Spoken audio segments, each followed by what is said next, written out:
ही थेट दृश्य आपण या क्षणी पाहतोय। रुपाली ठोंबरे पाटील यांना पक्षाकडून शिस्तभंगासंदर्भात काणे दाखवा नोटीस ही बजावण्यात आलेली आहे। पक्षाच्याच प्रदेशाध्यक्ष महिला प्रदेशाध्यक्ष असलेल्या रुपाली चाकणकर यांच्याविषयी माध्यमांमध्ये केलेली वक्तव्य, त्यावरून ही काणे दाखवा नोटीस 7 दिवसात यावर उत्तर देण्यासंदर्भात खुलासा करण्यासंदर्भात सांगण्यात आलेले आहे। आणि त्याच विषयी अजितदादांची भेट घेण्याकरता रुपाली ठोंबरे पाटील पक्ष कार्यालयात पोहोचल्याची ही दृश्य त्यांना भेटू शकतो। माझं भेटल्यानंतर बोलते आणि तुमच्यामुळे मला दुसरी नोटीस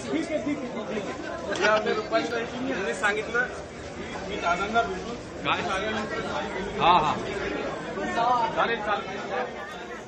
रुपाली ठोंबरे पाटील अजित पवार यांच्या भेटीला आता पोहोचलेले आहेत पुण्यामध्ये।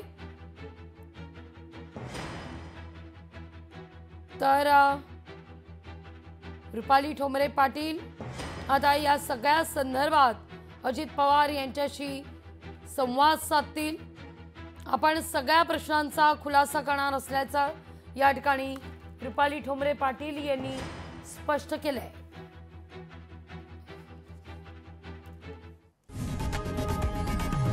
लोकशाही मराठी ऐका, पहा, जागरूक रहा।